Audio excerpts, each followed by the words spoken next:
গায়ের মানুষ সহজ সরল, চিটিং বাজদের মনটা গরম। কেউ বলে না ভাই ন্যায্য কথা বলার মতো একটা মানুষ চাই। আমরা ন্যায্য কথা বলার মতো একটা মানুষ চাই।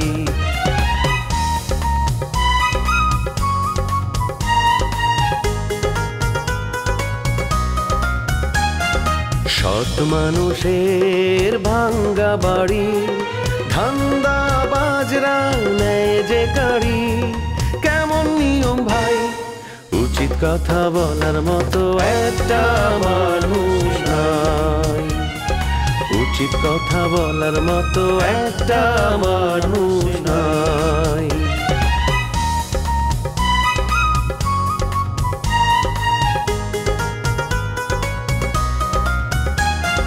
চোরের মায়ের বড় গলা, মিথ্যা দিয়ে সত্য বলা।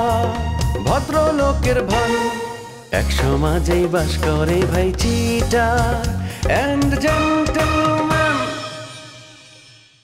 দুলাভাই ইমানের বাস্তবে ইমান তরে মেসে। দুলাভাই শোনেন, দুলাভাই আই জগলু মিয়া ফালতু কথা কইতিন না। হ্যাঁ আই করতাম সেকেন্ড হিরোইন কেন? আই ফার্স্ট হিরোইন সারা কোনো সেকেন্ড ম্যাগেন করতে চাইতাম না। এরপর থেকে রমজান দুলাবেরে আমি নিজে সাপ্লাই দিব। এবার আপনার সংসারে দেখবেন অশান্তি লাগবে, তখন কিন্তু আপনি আমার কিছু কইতে পারবেন না। জন্ম, মৃত্যু, বিয়ে এই তিনটার কথা মানুষ বলতে পারে না। তোমার ইচ্ছা না থাকলে আল্লাহ হয়তো মিলাবে না।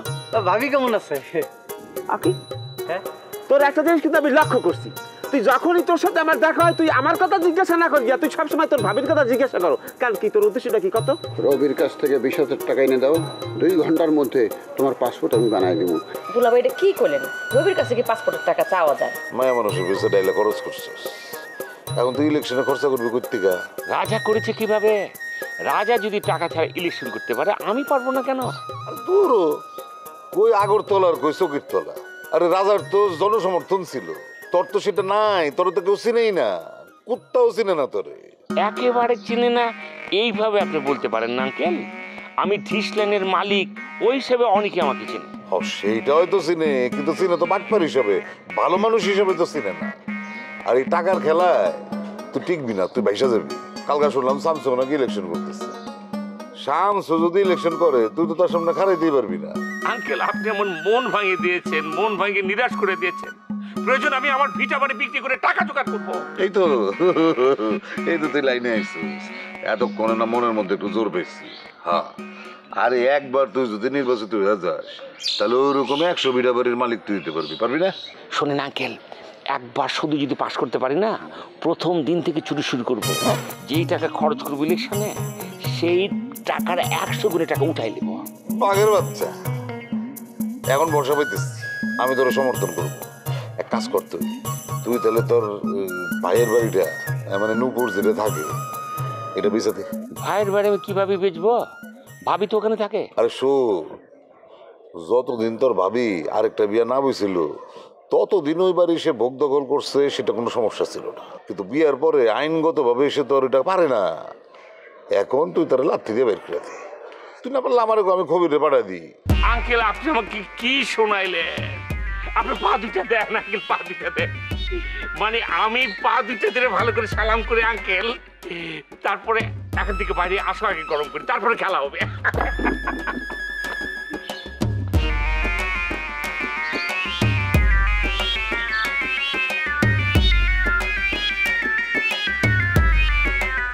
এক কাম করি তাইলে, আমি পারুলের কাছে যাই, হ্যার কাছ থেকে 20,000 টাকা ধার নিই, আমি পরে শোধ করে দিব।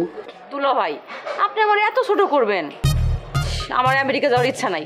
তার চেয়ে ভালো কথা আমি সম্পর্ক কাট আপ করে দিই, আমি গ্রামের মেয়ে, গ্রামেই থাকি। হায় রে রমজান, তুই এত বড় অপদার্থ, এত বড় ফকিন্নির বাচ্চা ফকিন্নি, পরিবারের দুর্দিনে তুই মাত্র 20,000 টাকা জোগাড় করতে পারলি না। থুক রমজান, থুক। তোর বাঁচে থাকার কোনো অধিকার নাই, তোর বাঁচে থাকার কোনো অধিকার নাই। তুই এক্ষুনি গাছের লগে ফাঁস ঝুলে মরকা। আহারে দুলাভাই, আপনার আন্তরিকতা আমি মুগ্ধ।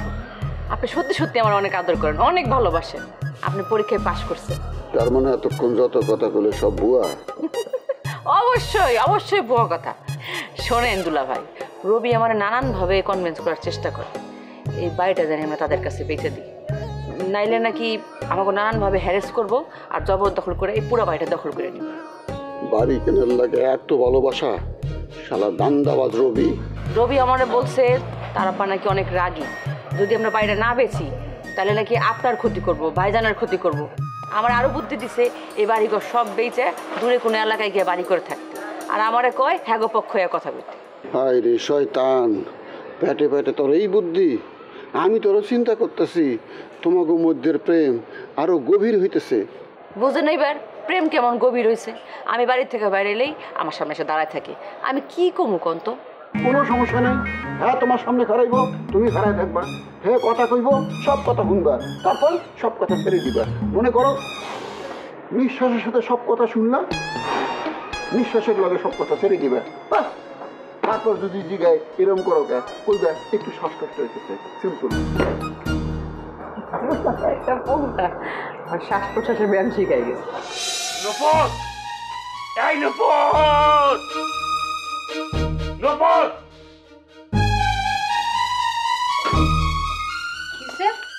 এরকম করে মাতাইতেছো কেন যে? হ্যাঁ, এটা ভদ্রলোকের বাড়ি, আমি তো ভাবছি না জানি ডাকাত টাকাত ফোরছে না এমন করতেছে। ধরে লোক ডাকাতি পড়েছে, এখন বলো তুমি আমার বাড়ি কবে ছাড়বে?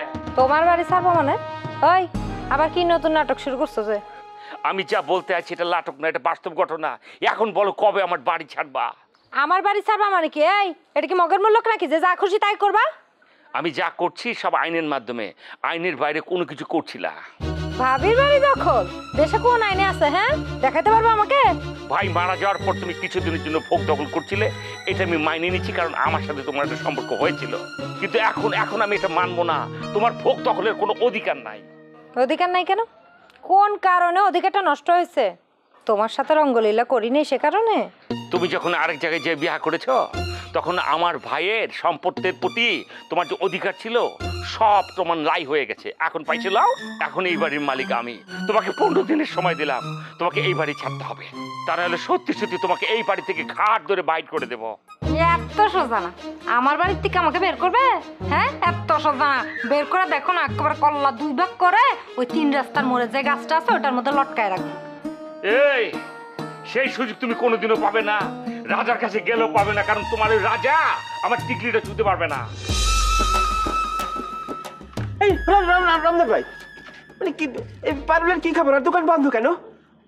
পারুলের কি খবর? পারুলের দোকান বন্ধ কাইটা আমি কেমনে কমু? আপনি এত জোরে জোরে কথা বলেন কেন? মানে আপনি পারুলের সমস্ত খবরাখবর রাখেন, জানেন, শোনেন, এই জন্য আপনাকে জিজ্ঞাসা করছি। সেজন্য তো মেজাজ খারাপ হবে কেন? থাপড়া সোজা করুন বদমাস। কি পারুল করু বউ? পারুলের দোকান বন্ধ, পারুল কি লেগে দোকান বন্ধ রাখছে? পাবলিকে ফোন করে আমার কান গরম করে ফেলাইতেছে। ভাবকা না এরকম, আর আমি বিয়ে করছি কি লেখা? পারুল দোকান বন্ধ করছে কে? পারুলের দোকান বন্ধ কে? এটা পাবলিক আমারই জিগাইব কে? তুই আমারই জিগাইবি কে? তুই পারুলের জিগা দেখ। পারুল কি আমার ঘরের বউ? তার চাইতে বেশি পারুল আপনার কাছে, তার চাইতেও বেশি। কারণ আপনি আপনার বউর সাথে যতটা সময় কাটান তার সাথে 4 গুণেরও বেশি অধিক সময় পারুলের সাথে কাটান। এই জন্য তো লোকজন আপনাকে জিজ্ঞাসা করে, খবর জানতে চায়। এত অসুবিধা রাখি? আমি বউয়ের চাইতে পারুলের 4 গুণ বেশি সময় দেই। এই তথ্য তুই কই পাইছ? কেডা তোরে কইছে? তোর মতো আউল ফাউল পাবলিক এই সব কথা কয়ে বেড়ায়, এই সব রিউমার ছড়ায়, আমার বউয়ের কাছে যে কমপ্লেইন করে, আমাকে স্বামী স্ত্রীর মধ্যে সম্পর্কে ফাটল ধরায়। এই ফালতু কথা কইেন না তো দুলা ভাই। আমাকে তো খাইয়ে দিয়ে কোনো কাম নাই যে আপনার বউ ধরে যে এই সমস্ত কথা কব। আমার ভুলেই গেছে যে আপনাদের জিজ্ঞাসি পারুলের কথা। ঠিক আছে, আপনার জিজ্ঞাবো না, কিন্তু ফাটদার যদি আপনাকে এই পারুলের দোকানে বসে ঠ্যাং না চাইতে দেখছি, আল্লাহকে কথা কইতে দেখছি, তাহলে কিন্তু খবর আছে। আমি কিন্তু এমন প্যাচ দিয়ে এক মামলা করে দিব, তখন বুঝবেন যে কি অবস্থা, কত দানের কত তখন টার পাইবেন। এই যাও যাও, এই মুহূর্তে তুমি আমার বাড়ি থেকে বেরো, না হলে একেবারে ঘাট ধরে বের করবো। আমার গায়ে টাচ করতে আইলে বাধ্য হয়ে তোর গায়ে আমি টাচ করবো। তুই মুখ দেখাইতে পারবি না চেংড়ি, মেয়ে মানুষের এই বাহাদুরি কোনো কাজে লাগে না।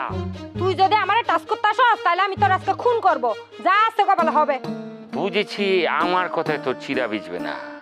তোর প্রতি লেবু আঙ্কেলের নজর পড়েছিল, সে চাইছিল তোকে দ্বিতীয় বউ হিসাবে রানীর মতো করে রাখতে। তুই তার সাথে বেমানি করেছিস। তুই যদি আমার সঙ্গে বেশি এড়ি দেরি করিস না, আমি তোকে অপহরণ করে লেবু আঙ্কেলের কাছে তুলে দেব। তুই কোনটা করবি? বাড়ি ছাড়বি নাকি ইজ্জত হারাবি? কোনটা বই? কি আর করবো, তোদের নামে মামলা করব? তোদের সাহস অনেক বাড়ছে না, সেই সাহসের তো আগা ছাড়তে হবে। চেষ্টা করে দেখ, তোর এই বাড়ি বিক্রি করে আমি ইলেকশন করব। কথাটা মাথায় রাখিস। আচ্ছা ঠিক আছে, মাথায় রাখলাম। তবে মাথায় এটাও ঢুকলো তো তোর মতো তো মোটা মাথার মানুষের মধ্যে তো এত বুদ্ধি কাজ করার কথা না। এটার পিছনে নিশ্চয় কোনো ব্যাকআপ আছে। তো ব্যাকআপটা খেয়ে লেবু চেয়ারম্যান, হ্যাঁ তার বুদ্ধিতে এগুলো করতেছো আমার সাথে না? ওই তাইলে বুঝলে, সব বুঝলে ভালো করে বুঝিস তো। লেবু চেয়ারম্যান এমনই এক জিনিস, তার নিজের মেয়ের সংসার ভাঙতে 2 মিনিটও চিন্তা করে নাই। সেই লোক তার মনের রানীকে কিভাবে কি করবে একবার খালি বুঝলে, তারপরে আমার সঙ্গে যোগাযোগ করিস, ওকে? বাপের বয়সী বেটা আসছে এখন আমাকে বিয়ে করতে, শরম লজ্জা নাই। আবার এগুলো নিয়ে আবার লোকও ফাটা। রাজা তরে পছন্দ করে বইলা, আমার কিছু পছন্দের মানুষ তরে পছন্দ করে বইলা আজ তুই পার পেয়ে গেলি। তাছাড়া পাড়ায় তোর ভুড়ি গালায় ফেলাইতাম। ওরে বাপুরে, পাড়াইয়া ভুড়ি গালাইয়া হালাই উনি। এই আপনি খালি রাজার দুলো ভাই আর ওই কবিতার জামাই দেখে কিছু বললাম না। আর নাহলে আপনার আমি একলাই গোড়াইতে উঠতাম উঠতে তো টুপি পর্যন্ত সুতো মতো খুলে সাকার বানাই হারাইতাম আপনার। তুই আমার সুতা খুলবি রে, আমি অক্ষণ যাইতেছি। শামসুর লগে তোর যত ব্যবসা আছে সব বন্ধ করে দেবো। শামসুর লগে অক্ষণ যা মিটিং করুম। আমি শামসুরে যা কমু, শামসু আমার কথা শুনবো। তোর পেটে আমি লাত্তি মারুম, তুই না খায় থাকবি, তুই পথে পথে ভিক্ষা করবি বেটা। ওকে, এটা আপনি কি দেয় তর্ক বিতর্ক হচ্ছে আপনার মধ্যে আমার মধ্যে? আপনি তো এরকম করতে পারেন না দুলা ভাই। না না, আমার ব্যাটে তো কিন্তু আপনি লাত্তি মারতে পারেন না কোনোভাবেই না। পেটে লাত্তি মারুম না, তোর মান যায় লাত্তি মেরে তোর লুলা করে ফেলায় রাও। আপনি মোর মান যায় লাত্তি মারবেন, আমার মাথা ভাইজে ফেলাইবেন। আপনার লগে নরম নরমে কথা বলতে আছি দেখে আপনি মনে করছেন যে আমি একেবারে চোপসাই গেছি। মোড়েও না। আপনি কার সাথে কথা বলতে আছেন, কার সামনে খাড়াই কথা বলতে আছেন সে সম্পর্কে আপনার ধারণা আছে, হুঁশবিশ আছে? আমি একজন উকিল। এই ওকালতের পেছে যদি হারাই না একাল কিন্তু বমি করে দেবে, সে বমি হয়ে যাবে বলে দিলাম। পেছে ফেলে দুনিয়ার মানুষটা পথে বসাস, আমারে পারবি না। এই তুই কার পক্ষে কাম করছ আমি জানি না। তুই সর্বপ্রকার 2 নম্বর মামলার পক্ষে থাকো। এলাকার যত পাবলিক সরকারি জায়গা দখল করছে তুই হ্যাগো পক্ষে কাম করস। তোর কোনো নীতি আছে? তুই যে আমগো জমিটা শামসু যদি বেচাইছো এটা ঠিক করছস? ঠিক কাম করছস? আরে আপনি তো প্রকৃতির ইতিহাস জানেন না। আমি একজন সৎ উকিল। হ্যাঁ, আর এই যে শামসু ভাইয়ের সাথে সম্পর্ক, দুনিয়ার যত চোর যত বাটপার এরা সবাই নিজের সৎ কয়, বুঝছস? না না না, সেটা অন্য ব্যাপার। আমার শামসুর সাথে সম্পর্কটা খারাপ হয়েছে। আপনি জানেন না? তোর কথা হই না, কান ঢালাপালা হয়ে গেছে। আপনি কেন আপনি জান কই দেখছো তামসাটা? না না, আপনি এটা করতে পারেন না। আইসেন আপনি বুঝতে, আমি বুঝলাম। আমি পিলালো ভিটা খেলাম বলে আমি ভাইজান বেটা কই যাও? তুমি তো ঘরে 5টা মিনিট থামো না। ঘরে অনেক কাজ আছে না, অনেক কথা আছে না, কই পারি না তোমারে, কই যাও? এই তোর না একদিন কইছি আমি পিছন দিয়ে ডাক দিবি না, কইছি? আর আমি কই যে এটা কি ধরনের প্রশ্ন? আমি ঘরের মধ্যে বসে থাকার লোক? আমার বাইরে কাজ আছে না, আমার কাজ করতে হবে না? জানি তোমার বাইরে কি কাজ আছে। শুনো, ওই যে ঘরে বাজার একদমই শেষ, তোমার আমি লিস্ট দিতেছি, তুমি বাজার করে আনো। কই যাবো? বাজারে যাবা? আমি বাজারে যাবো মানে আমি বাজারে দিয়ে বাজার করবো? করছি জীবনে কোনোদিন? আমার লোকজনে করছে। আর সবচেয়ে বড় কথা, ঘরের ভেতরে আকামে লোক আছে রমজান, তারা দিয়ে বাজার করা। খায় কাম নাই। রমজান ভাইয়ের আগে বাজার করতে আমি দিচ্ছি, সে বাজারের অর্ধেক টাকা নিজের পকেটে গুজে, সব টাকা শেষ হয়ে যাবে। আরে রমজান ভাই আমারে বাঁচান, আমি বিরাট বিপদে পড়ে আপনার কাছে আসছি। আবার কি বিপদে পড়ছো? বুলেট আমার বাড়িতে এসে আমাকে আমার বাড়ি থেকে উচ্ছেদ করতে চাইতেছে। নুপুর আপা, আপনার বাড়িতে এসে বুলেট ভাই আপনার উচ্ছেদ করবো, এত সাহস সে কিভাবে পায়? সে বলতেছে যে এতদিন আমি তার ভাবিছিলাম আমি এই বাড়িতে ভোগ দখল করার অধিকার পাইছি, কিন্তু এখন যে আমি দ্বিতীয় বিয়ে করছি সেই জন্য নাকি আমার এই অধিকার এখন আর নাই। দেখো নুপুর, এই আইনের ব্যাপারে তো আমি কথা কইতে পারবো না, আমার তো অত জ্ঞান নাই। তবে উকিলের লোক আলাপ করে জিনিসটাকে সিদ্ধান্ত নিতে হবে। এর সাথে বড় কথা হলো, আমার মাথায় যেটা ঘুরতেছে সেটা হলো, বুলেটের মতো লোকের তো এত বড় জটিল আইন নিয়ে মানে এত কিছু জানার কথা না। আমার কি মনে হইতেছে জানোস? আমার মনে হইতেছে নিশ্চয়ই কেউ আর উস্কানি দিছে। এইটা হইতে পারে। ঠিক আছে, আমি তাহলে বুলেট ভাইয়ের সাথে কথা বলবো, দেখবো কার উস্কানিতে সে এরকম একটা পদক্ষেপ নিছে। লেবু সাহেব এসব বুদ্ধি দিয়ে আমার ভিটা ছাড়া করার জন্য অস্থির হয়ে গেছে। এখন আপনি একমাত্র ব্যক্তি আমার ভিটাটা রক্ষা করতে পারবেন। এই বাড়ির যে অংশটা সেটা আমার স্বামী আমার নামে দলিল করে দিয়েছিল, ওরা তো এটা জানেও না। দলিল যদি সত্যি সত্যি দিয়ে থাকে তাইলে আমি আরে বান্দন্নাস না যাই ছাড়বো। তুমি খালি এই তথ্যটা আমার কাছে প্রকাশ করবা না। এই বুলেটে আমি জেলের ভাত না খেয়ে ছাড়বো না।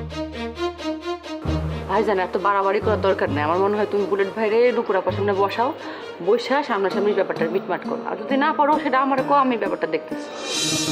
হ্যালো ভাই, নাটকের কাজ তো সব শেষ করে ফেলাইছি, আমি খালি শুটিংয়ে যাওয়ার অনুমতি দেন। কি শেষ করছস? ওই যে স্ক্রিপ্ট লেখার দায়িত্ব আমি দিয়ে দিছি। কারে দিছস? দিছি ওই যে ওই ফাইজুল মাস্টারে। ফাইজুল মাস্টারে স্ক্রিপ্ট লিখতে দিছস? জি জি জি। আমরা কি বাংলা সিনেমা বানাইতেছি না ইংরেজি সিনেমা? কে বাংলা? উনি বলছে যে উনি নাকি সবচেয়ে ভালো স্ক্রিপ্ট মানে গল্পটা লিখে দিব। হর বেটা, ফাইজুল হলো ইংরেজির মাস্টার, হে বাংলা ছবি স্ক্রিপ্ট কেমন লিখবো? এইটা হইতেছে আমগো দোষ, বুঝছস? হ্যাঁ কইলেও আর তুই রাজি হয়ে গেলি। শোন, এই দেশে কেডা নিজেরে সাফাই করতে কম করে কত? তুই যার কাছে যাবি মনে কর যে 11 নম্বর স্ক্রিপ্ট লেখে, স্ক্রিপ্ট লিখতেও পারে না, তারে যদি দেখ কস ভাই আপনি কেমন লেখেন, হেটু আরে ভাই আমি যা লেহি, আমার সিনেমা হিট, আমার নাটক হিট, চাপা মারতে কেউ কম মারে না। ফাইজুল মাস্টার বাংলা সিনেমার স্ক্রিপ্ট লিখবার পারবো না, এটা ফাইনাল। আমরা যদি কোনোদিন ইংরেজি সিনেমা বানাই সেই দিন তারা দিয়ে স্ক্রিপ্ট দেখাবো। খবরদার বন্ধ কর, বানার টাকা দিছস? না, টাকা অবশ্য দিই নেই। 1 পয়সা দিবি না। পারলে ওর লোক দেখা যে আপনার যে সিনেমার স্ক্রিপ্ট লেখামু, আপনার নাম ফাটবো, চলেন আমার একটু চা মিষ্টি খাওয়ান। পারলে 2 পয়সা খসা, 1 পয়সা দিবি না, বুঝছস? এটা বুঝলাম, কিন্তু আমি তো তারে কথা দিয়ে বলেছি, সে কইছে সবচেয়ে ভালো মানে গল্পটা স্ক্রিপ্টটা সে লিখে দিব। আমি তোরে যা কইলাম তাই করবি। সবাই নিজেরে ফলো করতে কম করে না। হ্যাঁ চাপা মারতেছে, হ্যাঁ চাপার উপর বিশ্বাস করে যদি আমরা আগাই পুরো ধরা খামু, ঠিক আছে? আচ্ছা ঠিক আছে, আমি তো সব কিছু রেডি করে ফেলাইছি, এখন তো শুটিংয়ে যাবো। ফাইজুল মাস্টারে দিয়ে যদি নাই হয় তাহলে স্ক্রিপ্ট আপনি লেখেন। আমি চাপাবাজ না, জীবনে কোনো চাপা মারি নেই, সত্য কথার বাইরে কখনো যাই নাই। আমি স্ক্রিপ্ট লিখুন কে? আমি কি স্ক্রিপ্ট রাইটার? হ্যাঁ, আমি হলো অভিনেতা, আমি একজন সেলিব্রিটি, আমি অ্যাক্টিং করুন। এইটা আমগো দেশের আরেকটা সমস্যা, যে নায়ক সেই স্ক্রিপ্ট রাইটার, সেই ডিরেক্টর, সেই প্রডিউসার, মানে সেই টাকা দেয়। আরে একজন যদি সব কাম করে তো কেমন হইব কতই? একজন এক কাম করবো। আমি সেলিব্রিটি, আমি অ্যাক্টিং করুম, একজন স্ক্রিপ্ট লিখবো, একজন ডাইরেকশন দিব, একজন টাকা দিব, যার যার কাম শেষে করব। দেশের এমন একটা অবস্থা হয়েছে আমি একলাই সব করুম। কি লেখা করে বুঝি না, টাকায় বাঁচানোর লেগে না নিজের নাম ফাটানোর লেগে, এইটাও আমার সন্দেহ হয়। আমরা এইসব ভেজাল লেখামে নাই। তুই ভালো একজন স্ক্রিপ্ট রাইটার ঠিক কর, তার যে স্ক্রিপ্ট রাখ, সুন্দর স্ক্রিপ্ট হইব, তারপর শুটিংয়ে যাবো। আসল জিনিস নাই, শুটিংয়ে যাইব, সব গোছাই ফেলছে কাগজ কোনো কাজ। ফাইজুল মাস্টার কিন্তু 2 দিনের মধ্যে লেখা ভালো হইব, তো এই জন্য আমি সব কিছু রেডি করে ফেলেছিলাম। না, 2 দিনের মধ্যে যে জিনিস লিখবো এই জিনিস ভালো হইব না, সোজা কথা। সিনেমার একটা স্ক্রিপ্ট একটা কমপক্ষে 3 মাস সময় লাগে। আচ্ছা ভাই, নাই কেন একটা ভেজাল হয়ে গেছে। ওই যে নাভিজারে কইছিলাম, এই যে ভাব দেখাইলো, কয় যে প্রধান নায়িকা না দিলে পরে আমি করবো না। তুই নায়িকার দায়িত্ব নিবার গেছিস কে? নায়িকা কারে ঠিক করুম সেটা আমার দায়িত্ব। একটা কথা মনে রাখবি, এই সিনেমার নায়ক নায়িকা হইব শোপিস। সুন্দর 2টা চেহারা লাগবো, হ্যাঁ কোনো অ্যাক্টিং নাই, হ্যাঁ মাঝে মধ্যে আইব, চেহারা দেখে যাইব। অনেক দর্শক আছে সুন্দর চেহারা দেখতে চায়, হ্যাঁ অ্যাক্টিং বোঝে না, গল্প বোঝে না, কিচ্ছু বোঝে না, খালি সুন্দর চেহারা দেখবো। তাগো লাইগা একটা সুন্দর নায়িকা নেবো, একটা সুন্দর নায়ক নেবো, আসল অ্যাক্টিং করুম আমি আর পারুল। আমরা দর্শকরে কান্দামু, আমরা দর্শকরে হাসামু, আমরা দর্শকরে নাচামু, এমন অভিনয় করুম পাবলিক কান্দা কাইটা হলের মধ্যে গড়াগড়ি দিব, বুঝছা? আমার কপালটা এত খারাপ কেন? একটার পর একটা ঝামেলা আমার পিছনে লেগেই থাকে। 2টা দিন আমি একটু শান্তি মতো থাকতে পারি না। এখন আমি কি করব? আরে তোমার কিছুই করণ লাগবো না, আমার পুরো পরিবার তোমার লগে আছে, এটা মাথায় রাখো সবসময়। হ্যাঁ ভাইজান, তুমি তোমার লোকজনকে বলে রাখো জানি নুপুর আপার বাড়িটা চোখে চোখে রাখে। বুলেট ভাই জানি কোনোভাবে নুপুর আপার বাড়ি দখল করতে না পারে। শোন, আমি এই বুলেটে এমন শেষা দেবো না, আর বাপের নামে আমি বুলাই দেবো। ওর তো ভাব আছে না, একদম মাইরার ভাব আমি ছাড়াই দেবো, চিনে না মানুষ। লেবু সাহেবকেও একটা ছেদ দেওয়া দরকার। উনি অনেক বাড়া বাড়ছে, এমনি তো বলে যে আমি অনেক ভালো হয়ে গেছি, আসলে কচুটা ভালো হয়েছে, একেবারে ফাজিলে আগের মতোই আছে। শয়তান কি কোনোদিন ভালো হয় বলেন তো ভাই? কোনোদিন ভালো হয়? ভালো হয় না। আর এখন তো বুলেটের সে আরেকটা কথা শুনাইছে, এখন নাকি তার মনে আবার বিয়ের লাড্ডু ফুটছে, এখন বলে সে আমাকে আবার বিয়ে করতে চায়। আয় হায়, তাই নাকি? লেবু আঙ্কেল এমন নিজে নেমে গেছে, পুরো আধুনিক যুগের সুগার ড্যাডির মতন। আমি লতার ব্যাপারটা জানামো তো, দেখা তো মনে হয় কত ভদ্রলোক, মানে কিছুই সে বুঝে না, এত নিষ্পাপ, আর ভিতরে ভিতরে এমন খাসরামি। শোন, খাসরামি করুক আর যাই করুক, একটা কথা মাথায় রাখিস, আমি চেয়ারম্যানগিরি ছাড়ছি কেন? এই লোকগুলারে শায়েস্তা করার লেগা। মানে মনে করছে যে এই ধরনের 2 নম্বরই করবো না, ওগো মাইরা পিডাইয়া আড্ডে কুড্ডে আমি গুঁড়ো গুঁড়ো করে ভাবো, মানুষ চেনে না। আর ওই বুইড়ার কপালে কি যে আছে এটা বুইড়া এখনো কল্পনা করতে পারতেছে। ভাইয়া আপনি আগে বুলেটটা ঠিক করেন, ও আমার মাথাটা নষ্ট করে দিতেছে একেবারে। তোমার মাথা নষ্ট করলে ওর জীবন আমি নষ্ট করে দেবো, মানুষ চেনে না। ভাইজান তুমি একটু সাবধানে থাকো, আমার মনে হয় মানুষজন দিয়ে তোমার নামে বদনাম ছড়াইতে পারে। ছড়াইতে পারে কি? আরে অলরেডি তো বদনাম শুরু হয়ে গেছে, নুপুর আর আমারে নিয়া অলরেডি বদনাম ছড়াইতেছে সে। ঠিক বলছেন ভাইয়া, কথাটা আমার কানেও আসছে। কত বড় লজ্জার কথা বলেন, লতাকে আমি কত ভালো জানি, আমার কারণে নাকি লতার সংসার ভাঙছে। এই কথা শুনলে কার ভালো লাগে বলেন? না, আমার ভাইজানের বিরুদ্ধে একটা চক্র কাজ করতেছে, সেটাকে চিহ্নিত করতে হইব। রাজা ভাই আপনাকে তো সবই আমি জানিয়ে গেলাম। আচ্ছা ঠিক আছে নূপুর, তুমি এত বেশি চিন্তা করো না, সব ঠিক হয়ে যাবে ইনশাল্লাহ। অনুপুর আপা, তোমার জন্য আমার অনেক টেনশন লাগে। কিচ্ছু হবে না, আমরা দোয়া করবো তোমার জন্য। তাহলে এখন আমি আসি। শিউলি চাই আমি। ভাইজান, নুপুর আপার জন্য আমার আসলে অনেক কষ্ট হয়। মানে বেচারি একলা হওয়াতে একটার পর একটা তার ঝামেলা লেগেই থাকে। হ্যাঁ স্যার, মানে স্যারে তো কোনো লাভ হইতেছে না, সবার ঝামেলা তো আমারই সারান লাগতেছে। কি করুম? সবাই তোমার বিশ্বাস করে, আর কি করবা? ঠিক আছে দেখি